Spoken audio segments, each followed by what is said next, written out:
अभी तक स्टूडेंट आपने देखा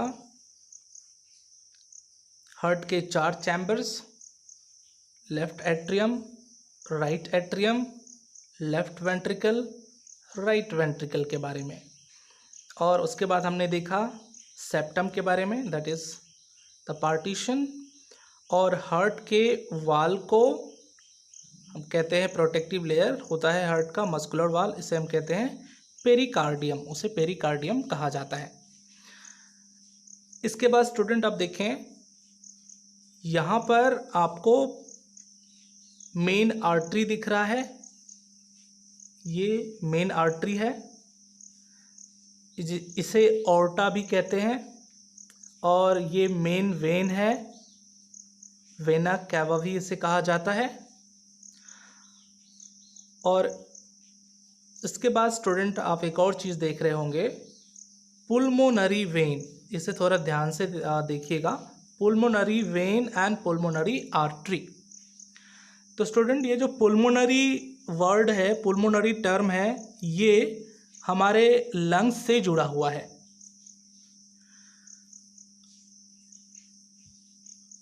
पुल्मोनरी वेन ये हमारे लंग्स से आता है। और यहाँ पर एक चीज़ और आप ध्यान में रखेंगे, सिंपली आप आर्टरी के बारे में जानते हैं कि ये हार्ट से ब्लड को निकालता है, और वेन के बारे में आप जानते हैं कि ये हार्ट में ब्लड को लाता है।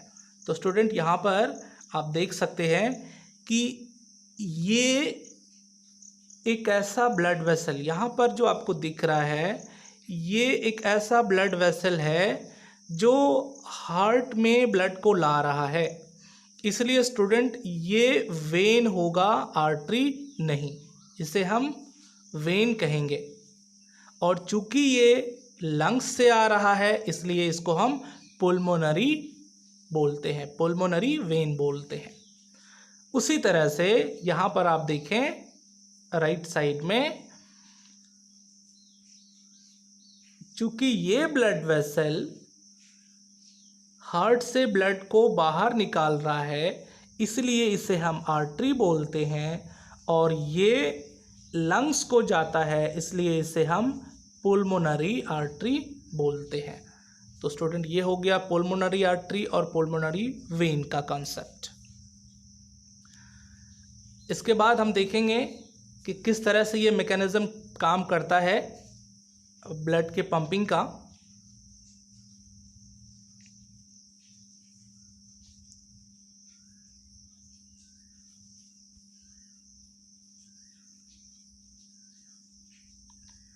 तो स्टूडेंट आप देखिए, सबसे पहले जो ब्लड है, oxygenated blood, oxygen containing blood, वो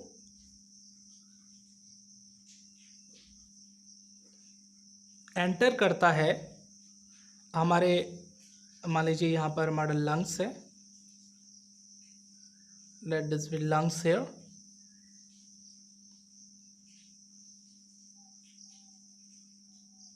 ये हमारे लंग्स हैं, it looks like kidney, sorry, lungs, bigger one, okay, now it looks like lungs.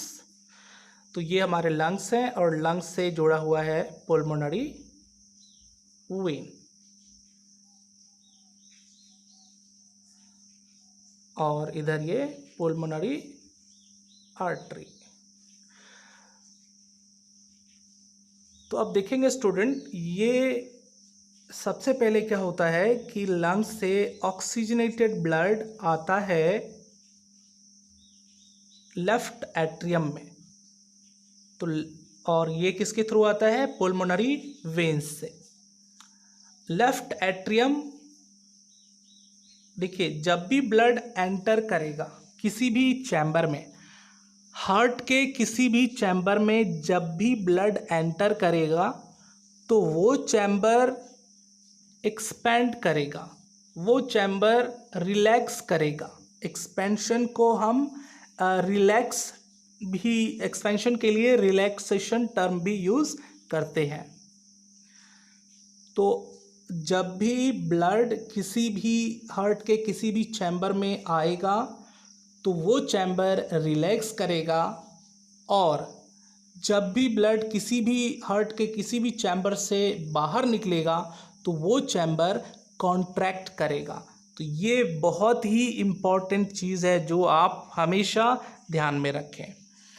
तो यहाँ पर आप देखें लेफ्ट एट्रियम में ऑक्सीजनेटेड ब्लड आया है, तो लेफ्ट एट्रियम जो है ये एक्सपेंड करता है, ये रिलैक्स करता है, और ब्लड जो है वो इसमें भर जाता है। और आप देखें उस वक्त जो है ये वाल्व क्लोज रहता है। सबसे पहले ब्लड यहाँ पर भरेगा, और जब ये लेफ्ट एट्रियम पूरी तरह से भर जाता है फिर क्या होता है, ये वाल्व जो आप यहाँ पर देख रहे हैं ये वाल्व खुल जाता है और ऑक्सीजनेटेड ब्लड जो है वो वेंट्रिकल में चला आता है। इस समय क्या होता है स्टूडेंट कि जो हमारा लेफ्ट एट्रियम है, अब लेफ्ट एट्रियम से ब्लड बाहर निकल रहा है तो लेफ्ट एट्रियम क्या हो जाता है, वो कॉन्ट्रैक्ट करता है, और वेंट्रिकल इसमें ब्लड आ रहा है तो वेंट्रिकल क्या करेगा, वेंट्रिकल एक्सपेंड करेगा और रिलैक्स करेगा।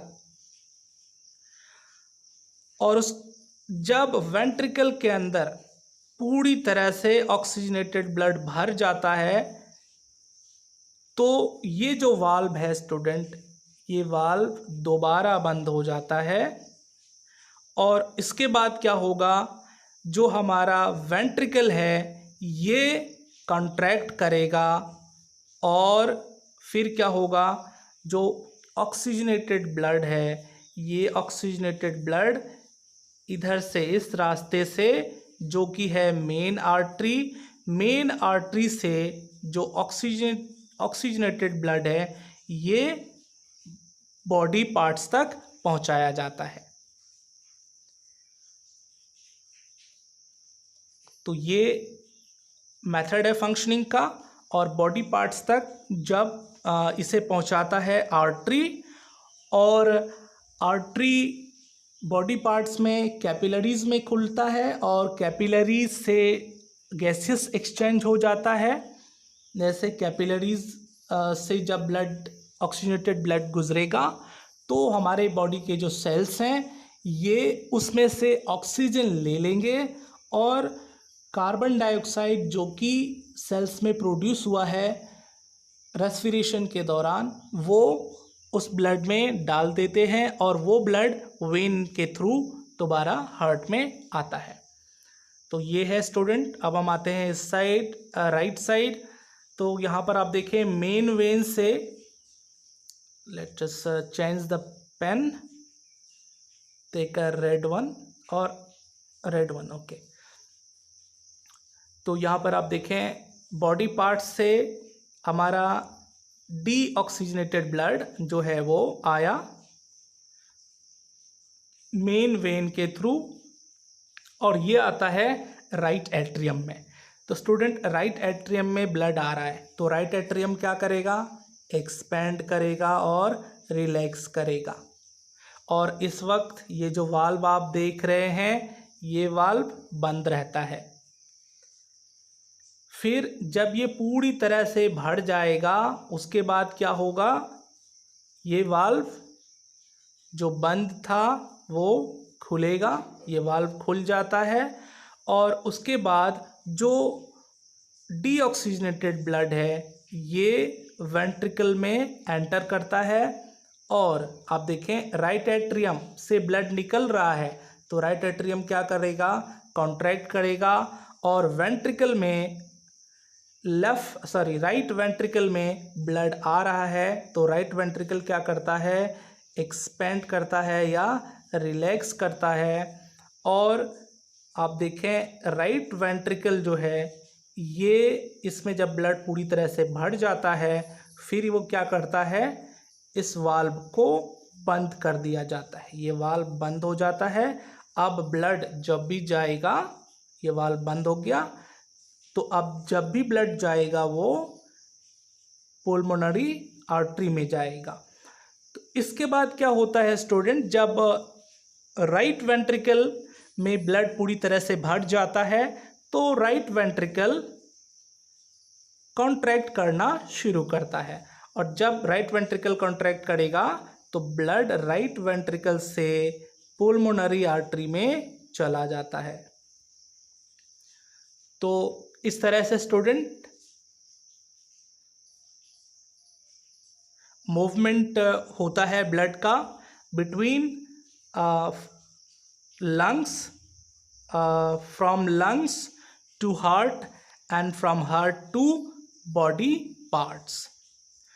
तो यहाँ पर आप देखें ह्यूमन बॉडी में ये जो मूवमेंट है इसको हम डबल सर्कुलेशन बोलते हैं, क्योंकि इसमें यहाँ पर आप देखें यहाँ से क्लियर होगा, क्लियरली विजिबल है। तो यहाँ पर आप देख सकते हैं स्टूडेंट, ये हमारा लंग्स है दिस वन, और यस दिस वन लंग्स है, ये हमारा हार्ट है, और ये है बॉडी ऑर्गन्स। ठीक है, तो यहाँ पर आप देखेंगे ये जो मूवमेंट है लंग्स और हार्ट के बीच एक सर्कुलेशन हो गया, लंग्स और हार्ट के बीच एक सर्कुलेशन हो गया इस तरह से, और फिर आप देखें हमारे हार्ट और बॉडी टिश्यू के बीच एक सर्कुलेशन हो गया। इसलिए ह्यूमन बॉडी में जो सर्कुलेशन होता है इसको हम कहते हैं डबल सर्कुलेशन, इसको डबल सर्कुलेशन कहा जाता है, डबल सर्कुलेशन। और यहाँ पर आप देखें लंग्स और हार्ट के बीच जो सर्कुलेशन है इसको हम कहते हैं pulmonary circulation. Pulmonary is a term related to lungs, तो इसे कहा जाता है पुल्मोनरी सर्कुलेशन। और ये हार्ट और बॉडी के बीच जो सर्कुलेशन होता है इसे हम कहते हैं systemic circulation, systemic.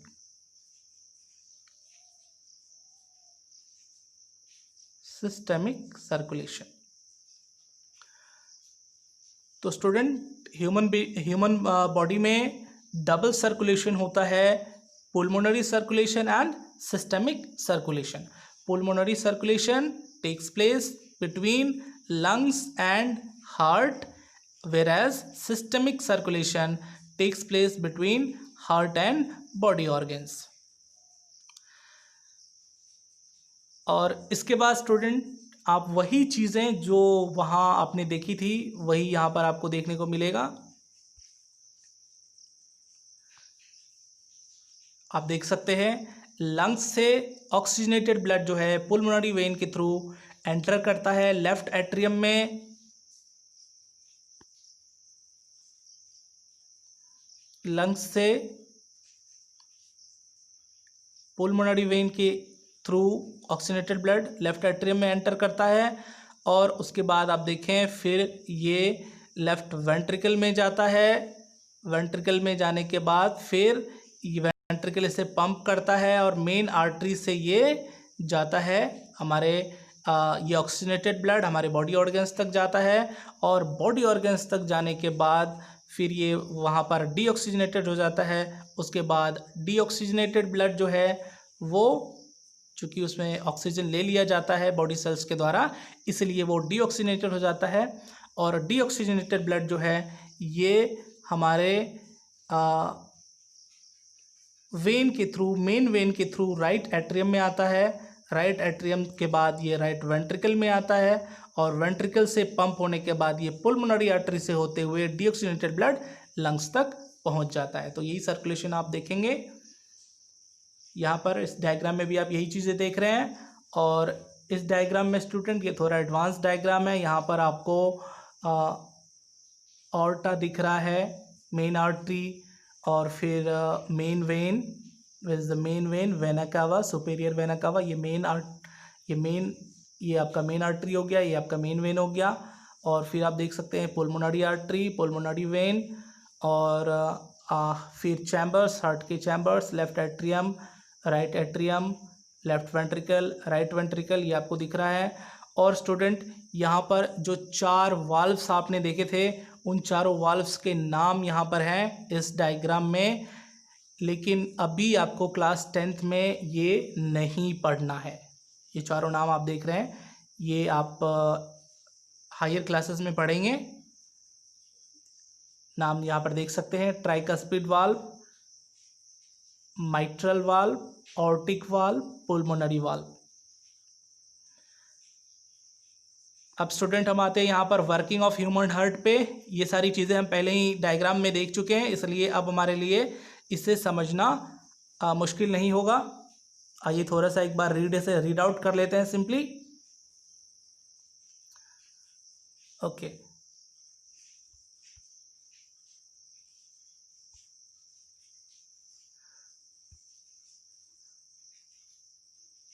Working of human heart. तो यहाँ पर आप देखें स्टूडेंट, जब हमारा लेफ्ट एट्रियम रिलैक्स करता है तो ऑक्सीजनेटेड ब्लड जो है वो लंग्स से पुल्मोनरी वेन के थ्रू एंटर करता है हमारे लेफ्ट एट्रियम में, और जब वो कंट्रैक्ट करता है तो जो ब्लड है ये लेफ्ट वेंट्रिकल में जाता है, और लेफ्ट वेंट्रिकल उस वक्त एक्सपैंड कर रहा होता है।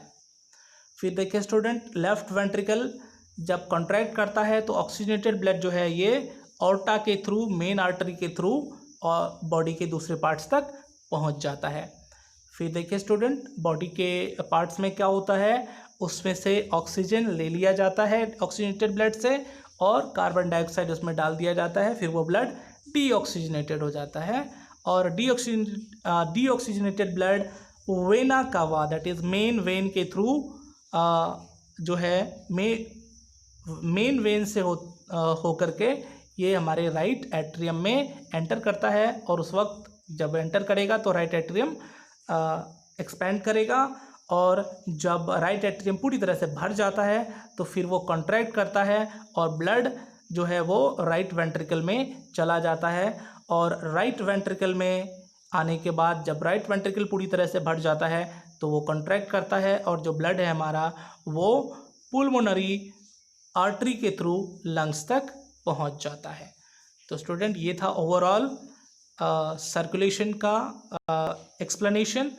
तो यहाँ पर स्टूडेंट एक चीज़ जो बहुत ज़्यादा इम्पॉर्टेंट है वो ये है कि इन सारे टेक्स्ट के ऊपर कमांड करना वाकई बहुत मुश्किल है। कहाँ पर कौन रिलैक्स कर रहा है, कॉन्ट्रैक्ट कर रहा है, अब ब्लड कहाँ से कहाँ जा रहा है, तो इसलिए आप डायग्राम के ऊपर ज़्यादा फोकस करें, क्योंकि डायग्राम पर आपको कमांड हो जाएगा तो आप ये टेक्स्ट ईजिली खुद से लिख सकते हैं। आप टेक्स्ट के ऊपर कमांड करने की कोशिश करेंगे तो प्रॉब्लम हो सकती है। अब फिर देखें स्टूडेंट, लंग्स में क्या होता है कि कार्बन डाइऑक्साइड रिमूव कर दिया जाता है, ऑक्सीजन एब्जॉर्ब करता है ब्लड, और दोबारा से ऑक्सीजनेटेड होकर के लेफ्ट एट्रियम में चला आता है, और ये प्रोसेस लगातार चलता रहता है। और चूँकि हमारा जो चूँकि ह्यूमन बॉडी में देखें आप कि ब्लड हार्ट से 2 बार गुजरता है, इसलिए एक साइकिल में 2 बार गुजरता है हार्ट से, इसलिए ऐसे सर्कुलेशन को डबल सर्कुलेशन कहते हैं। और स्टूडेंट फिर आप देखेंगे लिम्फ के बारे में। लिम्फ एक कलरलेस फ्लूइड है जो हमारे बॉडी में सेल्स के बीच जो स्पेस पाया जाता है, इंटरसेलुलर स्पेस, उसमें पाया जाता है, और इसमें प्लाज्मा होता है, और इसके साथ साथ इसमें कैपिलरीज होते हैं और वेन्स होते हैं। यहाँ पर लिम्फ जो है उसमें प्लाज्मा होता है, वेन होते हैं और कैपिलरीज होते हैं। लिम्फ में आर्टरी नहीं होता है स्टूडेंट, ये आप ध्यान में रखिएगा। और लिम्फ जो है वो ब्लड की तरह रेड नहीं होता, ब्लड जो है वो रेड होता है क्योंकि उसमें हेमोग्लोबिन प्रेजेंट है आरबीसी में, जबकि लिम्फ में आरबीसी नहीं होता, इसमें सिर्फ डब्ल्यूबीसी होता है। इसीलिए जो लिम्फ होता है वो येलोइश कलर का होता है, कलरलेस और येलोइश होता है, ये रेड नहीं होता। और स्टूडेंट ये जो लिम्फ है ये इंटरसेलुलर स्पेस से होकर के गुजरता है, इसलिए ये लार्ज मॉलिक्यूल्स को ट्रांसपोर्ट करने में ज़्यादा यूज़फुल होता है। लिम्फ जो है आप देखें डाइजेस्टेड फैट जो कि लार्ज मॉलिक्यूल्स होते हैं तो इनको ट्रांसपोर्ट करने में हेल्प करता है। और चूँकि जो ब्लड कैपिलरीज हैं, जो ब्लड वेसल्स हैं, आप देखेंगे कि वो उनमें पोर्स नहीं होते, जबकि लिम्फ वेसल्स होते हैं, लिम्फ कैपिलरीज होते हैं, उनमें पोर्स होते हैं और ये पोर्स बड़े बड़े होते हैं। इन पोर्स से होकर के जो लार्ज मॉलिक्यूल्स हैं वो आसानी से गुजर सकते हैं। तो फैट जो है, चूँकि ये लार्ज मॉलिक्यूल है डाइजेस्टेड फैट, इसका ट्रांसपोर्ट हमारे सेल तक होता है लिम्फ के द्वारा। और एक्सेस फ्लूइड, मान लीजिए कोई ज़्यादा फ्लूइड जो है वो सेल में पहुंच गया तो सेल उसे एक्सक्रीट कर देता है। तो एक्सेस फ्लूइड जो है इंटरसेलुलर स्पेस में जो पाया जाता है उसे दोबारा ब्लड तक पहुंचाया जाता है, क्योंकि वो फ्लूइड वहाँ पर जमा रहेगा तो हमारे बॉडी को हार्म हो सकता है। तो उसे लिम्फ जो है हम दोबारा ब्लड तक पहुंचा देता है, जो कि मेन सर्कुलेटरी सिस्टम है। और इसमें लिम्फ सर्कुलेटरी सिस्टम में लिम्फोसाइट्स पाए जाते हैं जो कि WBC होते हैं और इनका काम होता है जर्म्स को किल करना और हमारे बॉडी को प्रोटेक्ट करना। इसके बाद स्टूडेंट हम देखते हैं heart of mammals, amphibians, reptiles and fishes. तो यहाँ पर देखें मैमल का जो हार्ट होता है, ये मैमल्स और बर्ड्स, इनका जो हार्ट होता है ये 4 चैम्बर का होता है। इसमें राइट एंड लेफ्ट साइड्स जो होते हैं ये सेपरेटेड होते हैं सेप्टम के द्वारा, सेप्टम पाया जाता है। तो 4 चैम्बर जो आप देख रहे हैं यहाँ पर, इसमें 2 atria and 2 ventricle, total 4 chambers हो गए। और सेप्टम प्रेजेंट है, मतलब ऑक्सीजनेटेड और डीऑक्सीजनेटेड ब्लड जो है ये कभी मिक्स नहीं होता मैमल्स और बर्ड्स में। Oxygenated and deoxygenated blood prevents, mixing नहीं होता इनका। और इसकी वजह से जब ये दोनों ब्लड मिक्स नहीं करते हैं तो जो ऑक्सीजन सप्लाई है वो बेहतर होता है। क्योंकि जब मान लीजिए जब ये दोनों ब्लड मिक्स कर जाएंगे, ऑक्सीजनेटेड और डीऑक्सीजनेटेड ब्लड जब मिक्स कर जाएंगे तो क्या होगा, हमारे बॉडी सेल्स तक हमारे बॉडी सेल्स तक जब ये मिक्स ब्लड पहुंचेगा तो मिक्स ब्लड में ऑक्सीजन की जो मात्रा होगी वो बहुत कम होगी ऑक्सीजनेटेड ब्लड की तुलना में। सिर्फ ऑक्सीजनेटेड ब्लड में ऑक्सीजन की मात्रा ज़्यादा होगी, जबकि मिक्स्ड ब्लड में ऑक्सीजन की मात्रा कम होगी। तो इस तरह से मिक्सिंग को प्रिवेंट करके ये ब्लड ऑक्सीजन सप्लाई को बेहतर करता है और इसकी वजह से ज़्यादा एनर्जी मिलती है बॉडी टेम्परेचर को रेगुलेट करने के लिए ऐसे ऑर्गेनिज्म को। फिर हम बढ़ते हैं स्टूडेंट एम्फीबियन और रेप्टाइल की तरफ। एम्फीबियन और रेप्टाइल्स के हार्ट में 3 चैम्बर होते हैं, इनमें 2 एट्रियम 1 वेंट्रिकल होता है। और इसमें आप देखें सेप्टम पाया नहीं जाता, सम मिक्सिंग, ऑक्सीजनेटेड और डीऑक्सीजनेटेड ब्लड जो है ये मिक्स कर जाते हैं, जिसकी वजह से एनर्जी, इनके पास इतना एनर्जी नहीं मिल पाता, ये इतना एनर्जी प्रोड्यूस नहीं कर पाते हैं कि ये अपने बॉडी टेम्परेचर को रेगुलेट कर सकें। और इसलिए इनका जो बॉडी टेम्परेचर होता है उनके सराउंडिंग के जैसा ही होता है। तो एक तरह से हम कह सकते हैं स्टूडेंट, इसलिए ये जो ऑर्गेनिज्म होते हैं ये कोल्ड ब्लडेड होते हैं, जबकि ह्यूमन मैमल्स एंड बर्ड्स ये वार्म ब्लडेड होते हैं, क्योंकि ये अपने बॉडी के टेम्परेचर को रेगुलेट कर सकते हैं। और उसका जो सीक्रेट है ये इनके हार्ट के चैम्बर्स में और सेप्टम के प्रेजेंस में लाई करता है। फिर आप देखिए स्टूडेंट फिश के बारे में। तो फिश के हार्ट में सिर्फ 2 चैम्बर्स होते हैं और इनमें एक एट्रियम और एक वेंट्रिकल होता है। और यहाँ पर आप देखें ब्लड जो है वो गिल्स में ऑक्सीजनेटेड होता है फिश में। और वही चीज़ें आप यहाँ पर डायग्राम के थ्रू देख रहे हैं। फिश का यहाँ पर 2 ही चैम्बर है, आपको 2 चैम्बर दिख रहा है। और फिर यहाँ पर एम्फीबियंस एंड रेप्टाइल्स में 2 एट्रियम 1 वेंट्रिकल, और बर्ड्स एंड मैमल्स में 2 एट्रियम एंड 2 वेंट्रिकल्स।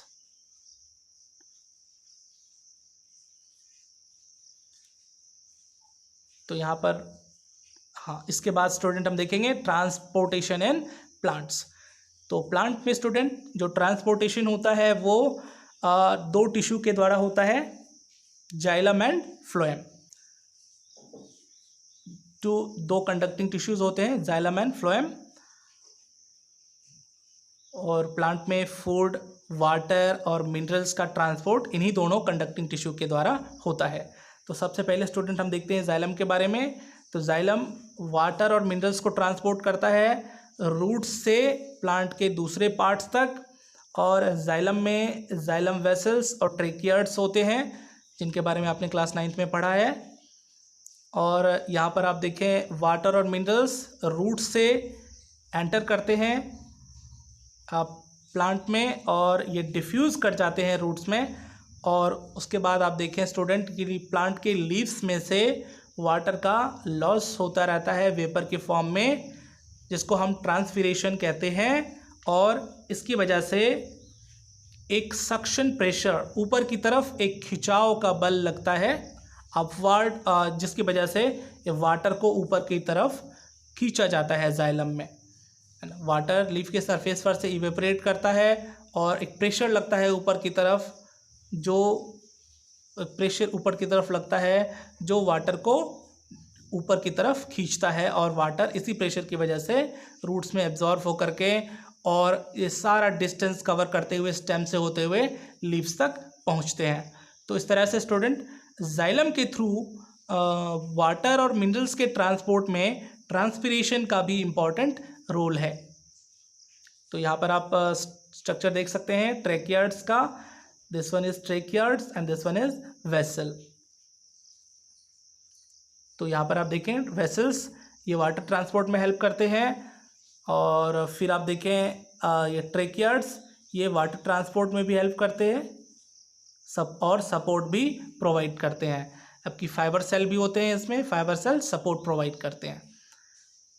फिर देखते हैं स्टूडेंट हम फ्लोएम के बारे में। तो फ्लोएम एक ऐसा कंडक्टिंग टिश्यू है जो फूड को ट्रांसपोर्ट करता है लीव से प्लांट के दूसरे पार्ट्स तक, लीव से प्लांट के दूसरे पार्ट तक ट्रांसपोर्ट करता है।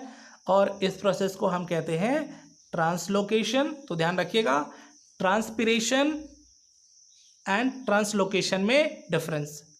ट्रांसपीरेशन प्लांट के लीव्स के सरफेस से वाटर का इवेपोरेट करना, ये प्रोसेस है। और ये प्रोसेस जुड़ा हुआ है वाटर के मूवमेंट, जाइलम से वाटर के मूवमेंट से। जबकि ट्रांसलोकेशन जो है ये प्लांट के अंदर फूड का मूवमेंट है और ये जुड़ा हुआ है फ्लोएम के द्वारा फूड के मूवमेंट से। और यहाँ पर आप देखें फ्लोएम के कंपोनेंट्स देख लेते हैं। इसमें सीव ट्यूब्स पाए जाते हैं और कंपेनियन सेल्स पाए जाते हैं। तो यहाँ पर आप सीव ट्यूब को देख सकते हैं, सीव ट्यूब, और ये है इसका कंपेनियन सेल। तो यहाँ पर आप देखिए स्टूडेंट, फूड जब जो लीफ में बनता है वो food from the leaf is transferred to the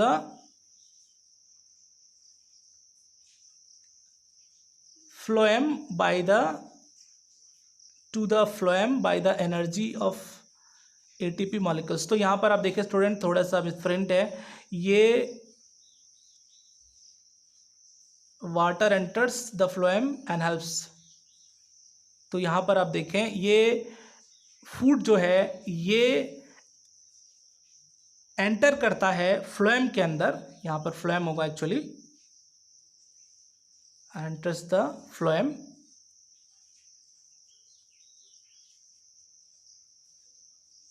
food enters the phloem by the energy of ATP, by using the energy of ATP molecule। तो स्टूडेंट फ्लोएम के अंदर फूड को लोड करने के लिए एनर्जी लगती है, एनर्जी खर्च होती है, सेल्स को, प्लांट सेल्स को एनर्जी खर्च करना पड़ता है तो एनर्जी के एक्सपेंस के बाद जो फूड है वो लोडेड हो जाता है, वो फ्लोएम के अंदर आ जाता है। और जब वाटर का मूवमेंट होता है फ्लोएम में, तो ये फूड को अपने साथ लेकर के चलता है, लेकर के जाता है आगे, और इस तरह से फूड का मूवमेंट होता है फ्लोएम के थ्रू। तो ये स्टूडेंट यहाँ पर करेक्शन कर लीजिएगा, यहाँ पर फ्लोएम होगा, जाइलम नहीं। और ये लेवल डायग्राम है फ्लोएम का।